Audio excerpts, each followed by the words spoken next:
Hi everyone, and welcome to this episode from Moving Memories about saving your life stories.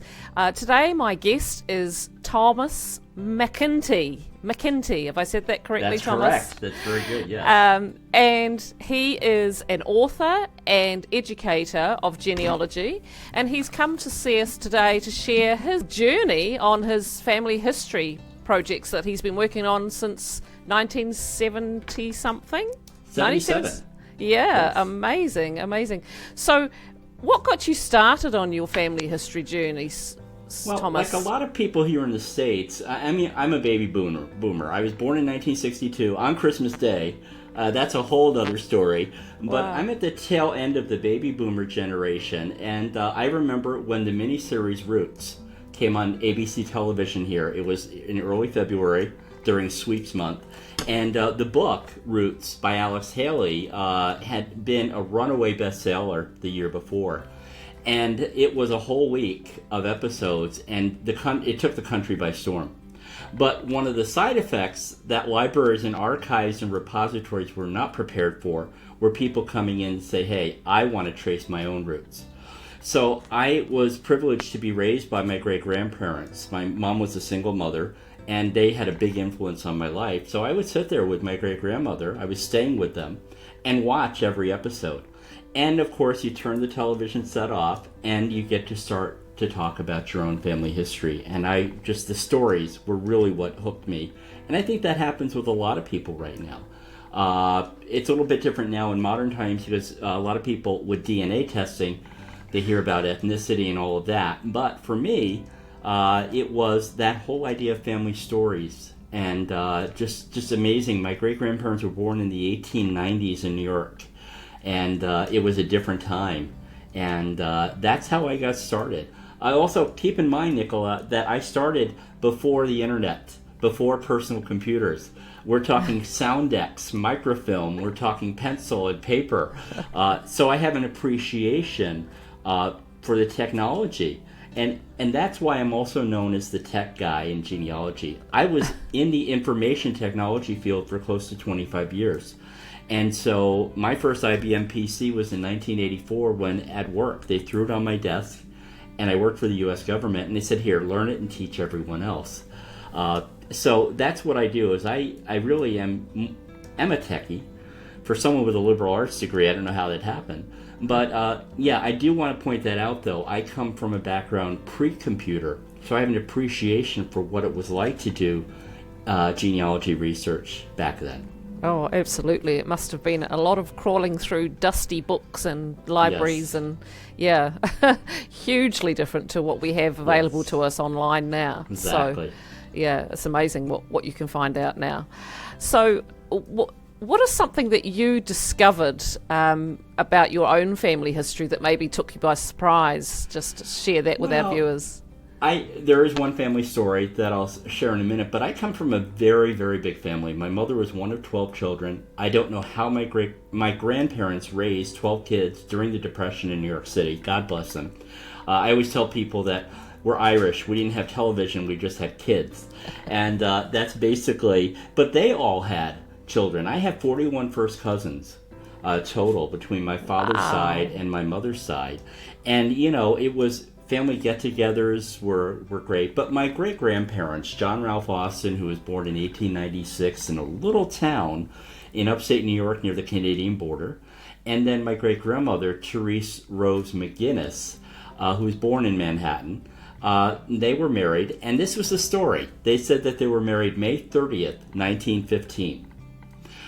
So, that's fine. We celebrated. I remember celebrating their 60th anniversary before great-grandpa passed away the year before. And it was always May 30th, 1915. Now, me, as a teenager, and I never thought to think, oh, there are no wedding pictures. I know that the camera was invented way before 1915. And, of course, I do my research. And I find that there is a marriage license taken out by them on July 29th, 1915. And then I find that there's a marriage index saying that they were married, I think, August 8th, 1915. And as any good genealogist goes, you start going with the first child that's born, and you start counting backwards. And then I discover, oh, they fudged the marriage date to cover a pregnancy. Now, what I tell my followers now, in hindsight, is the second and the subsequent children can come after 9 months. The first child can come at any time. The thing is, but it also says, you have this sentimental family story. And what is it when you knock that over? We're seeing that more, not just through research or records, but also DNA testing. Non-paternal events. Oh, your grandfather's not your grandfather. And it can be very, very upsetting. And so I actually, one of the webinars I have is, what do you do with inherited genealogy research? Let's say an aunt passes away and you inherit this, and she wasn't a genealogist, it's not very well sourced, and then you have to tell the rest of the family that this family story isn't true. You need to think this through. But it was, in a way, you know what, Nicola, it makes them more humane, more approachable. They were very conservative. They were very starched collar. They were disciplinarians. But now, to me, it's endearing. It makes them more endearing to me. Yeah. Absolutely. And I think back in the day, we weren't as open with emotions and all that. We weren't close to, children weren't as close to their parents, but for example. Also, think about this. My great-grandparents, they would be rolling in their graves if they knew I could access these records. Because that was the supposition back then. And also, the internet has made it easier, and that is what warps our perception of privacy, is that we can sit at home with our bunny slippers and our Baileys and cocoa at 2 a.m, and we can gather all these records in one fell swoop. Before, you had to go down, you had to get dressed up because you were going downtown, go to the right office, know what you were looking for. There was a process. And so the fact that they never thought that these would be public records. And so that's part of this as well. But you're right, they didn't show a lot of emotions. No. And you hit the nail on the head with that, and that's perfect, yeah. So you've been researching since 1977, so obviously it's something very important to you that we save our family stories. So can you share with me what your thoughts are on the benefits of doing this, and why does it really matter? Yeah, I think traditionally, especially when I started, genealogy was seen as a very self-centered pursuit. It was looked down upon, especially librarians. I mean, oh no, another genealogist. In fact, I tell my followers, when you go to a court to get a document, don't say you're a genealogist. Basically, act like an attorney and act like you know what you want and where it is, and just, that's it. Get in and get out. But the thing is, it's seen as a very self-centered, but now, I think more in the past 20 years, it's a journey of self-discovery. And we realize that DNA testing has helped that. The ability to share stories and not keep them bottled up. I do think there are some stories that should never be shared, and I have a technique for that I can share with the audience. But the thing is, I think that's what it is if it's going to be self-centered, it's about me discovering a journey and also discovering a family journey. And also, I'm trying to leave a legacy with my research. Yeah. That's what it is. And that's why I'm very careful about how I research. I keep a research log. I just don't find something. I'm not a name collector. Oh, it's the Austin family, Austin. That was my mother's maiden name, so they've got to be related. No. I work on the genealogical proof standard, GPS, also evidence evaluation. Because why am I doing this? It's expensive too. I don't know for you, Nicola, but I sort of fudge. I don't tell my other half how much I spend on genealogy. Actually, just $200 a year on subscription. Meanwhile, I've got all these. But the thing is, it's an investment in your time and money. Why wouldn't you want to leave something substantial? And I think that's what it is. I love the stories of how my ancestors endured. It gives me hope. It really does. What they went through. I want to fill in that dash between the birth date and the death date. That social history. How much was, a dozen eggs was 30 cents in 1900. Well, what does that mean to me? I have to go and translate that into today's dollars and look at the cost of living and, things like that. I want a whole picture. I want my ancestors to be three-dimensional. I want to put flesh on the bones, as they say. And I think that's what stories can do. Absolutely. And that's why I'm a big advocate of getting your own memories down in writing. If anyone follows me, and I think you'll share that with people, how to follow me, you'll see me post every day. Yesterday was the anniversary of the polio vaccine here in the States in 1954. That was major stuff. Yeah. And I had a few people say, I had polio as a kid. My mum had polio. Right. Yeah. And I said, have you written this down? When an ancestor dies, it's like burning down a library. All that knowledge. So I write my own memories every morning, Sunday morning, when it's nice and quiet here in the house. And I think that's as well. It's not just the stories of your ancestors. It's your own stories, Absolutely, because we do forget some of the things that might be interesting to our future generations, and it's important that we share our stories. It's kind of our job to share our stories. In a way, but like using a rotary phone, or I blew my younger cousins, when I said a party line, that there were 8 people on a phone line. They could not conceive of this. No. Yeah. I remember talking to young people recently about using a phone box to call my parents when I lived in the UK, and they just couldn't get their head around that. Good luck either. finding one now. Ever since 9/11, since 9/11 and COVID, and cell phones, you can't find one here in the States. No, they're very hard to find. Yeah. So you have a business called Genealogy Bargains, and you help people with family research through that. I know that you offer a lot of wonderful free resources through that as well. Yeah. So share a little bit with me about what Genealogy Bargains is all about. Well, I know it is expensive to do research, and in a way, subscriptions, I believe, are the best bargain in the world, because I can't imagine going to Germany right now on my Henneberg line and going to state archives and making the trip and finding this, or even hiring a researcher to pull the records for me. But the thing is if you're not a savvy shopper, now my mother could squeeze a nickel till the buffalo ran, because we had buffalo nickels. She was a coupon queen in the 70s.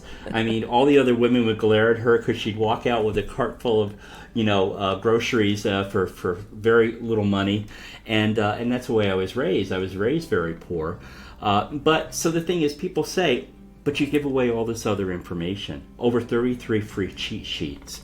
I will post my lecture notes, no problem. I will post one of my books as a free PDF. This is what I believe. I was raised with the abundance model. My mother taught me that you can't hold on to what you have with a tight fist. You have to have your palm open to accept the next good thing coming your way. And in a way, that's from St. Francis of Assisi. He said that, basically the only thing you can take with you is that which you're given away. That experience of what you've given away. And that's one of his basic tenets, and that's what I follow. So basically, I give away a lot of stuff, but you know what? My followers are loyal to a fault. If I say this is a great scanner, boom, I can sell 50 of them and make a commission on Amazon. But it's a nice balance between the sell and giving away a lot of free information. It's a business model that works for me. But also, Genealogy Bargains is more than just coupons and promo codes. I find I'm on top of upcoming technologies like artificial intelligence.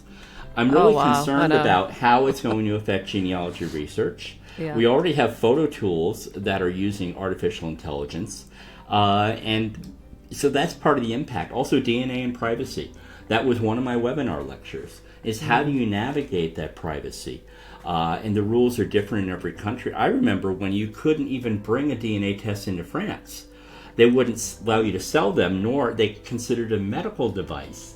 And so I'm always on top of that. I use Google Alerts. If you're not aware of Google Alerts, folks, it's just search for Alerts, ALERTS, Google. And it's a way that you can have Google do the searching for you and notify you via email when it finds new information. And that's what I do. We have the 1931 Census of Canada being released June 1st. And I've been working with a group on that. So I'm looking for all those news items.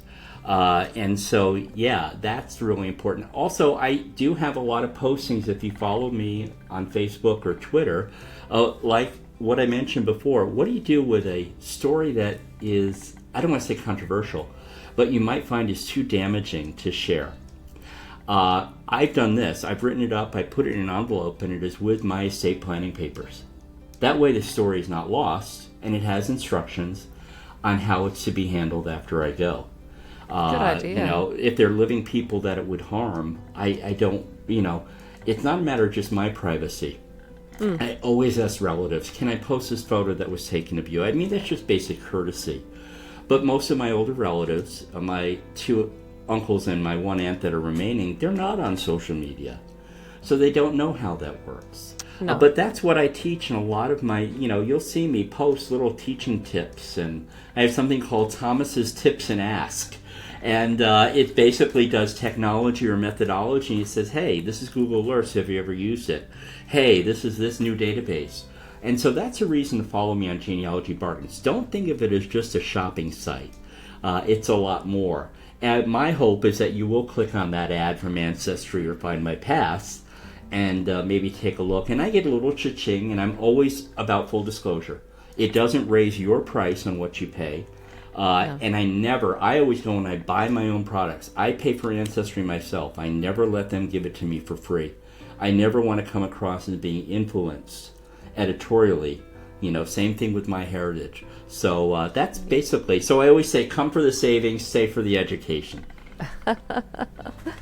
Good advice. So what advice, speaking of which, would you give to someone who's thinking about researching their family history? Like, where would you suggest is the best place for them to start? Well, the best place is at home and with yourself, and do sort of a self-interview. Get down in writing in fixed form or maybe audio. I know I have arthritis really bad in my hands, so sometimes I will do voice dictation, which I love, that technology. But basically, put down what you remember. Put down, your birth date, your birth location, marriage, anything like that, military service, school, and then work your way up to your parents, to your grandparents.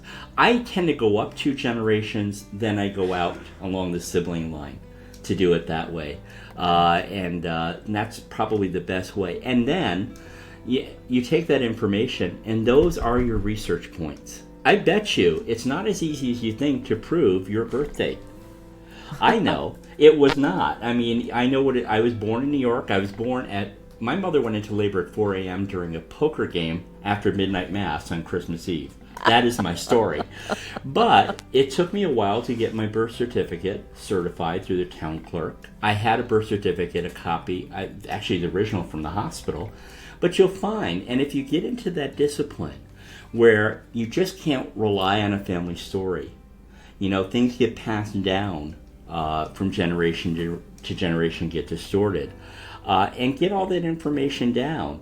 And then, those are your research points. Okay, so my mother was born July 12th, 1941. Now, I always thought she was born in Manhattan, New York, or Jersey City, New Jersey, across the river. So I did finally find it was Manhattan. She was child number 6, in the middle, the peacekeeper out of 12, and she was the last child born in New York City before they moved to Jersey City. So that, and also educate yourself. That's what I love about genealogy. It is really, there's so many free educational opportunities. This is one. What you're doing right now is one. Think about it that way. Well, People are learning. That's what we hope. We hope that they're learning certain things. Do. They'll go to your website. They'll go to my website. There are so many free webinars out there. I just want to do a shout out. Legacy Family Tree Webinars is starting one, and it starts in probably about an hour or 2. They're starting a 24-hour webinar marathon for free. And you can sign up, and I think there are close to 30 webinars. Well, 25 hours, 25 webinars. And so it starts in the morning. I think it starts about 9 or 10 your time, New Zealand time. Mm-hmm. And I'm doing one tonight called Genealogy Trivia. A to Z, Genealogy A to Z, a trivia adventure, and I go through A is for archives, and this is a great archive source. But also get out there and go to those conferences, go to those institutes. I know there are cruises that unlock the past. I've been on the genealogy cruise. I did one in Sydney in 2014 that went around Tasmania, and I taught genealogy. We had 300 genealogists. So there are cruises down there as well in Australia and New Zealand. But take advantage of those opportunities, and that really, to me, is what makes genealogy fun. It's a never-ending education. It really is a way to keep your mind very sharp. Yeah, it is. It is. And I say to people as well, when you understand your past, it really helps you understand your present and your future, because you know where you've come from. And there are statistics that show that children actually do better at school, for example, having known their family history. So there's a lot to be gained from they can put their ancestors and their family in context. That's what I like. War of 1812. I never knew that I had ancestors that fought against the British in the War of 1812, but it makes sense. My family was from the Lake Erie area and Lake Ontario in New York, and so they better understand and better appreciate history. And I do think that they learn better when they have that structure. Absolutely. Yeah. So if people want to get in touch with you and find out more about what you're doing and how you're helping people and get those free check sheets that you offer, how can we do that? Well, the best thing is go to genealogybargains.com, and you'll see right there, there's one that says free genealogy webinars, and that will show you the latest free, and it's not just legacy, it's pretty much anywhere, but also you see a link there for free cheat sheets. There's a way to sign up for my newsletter.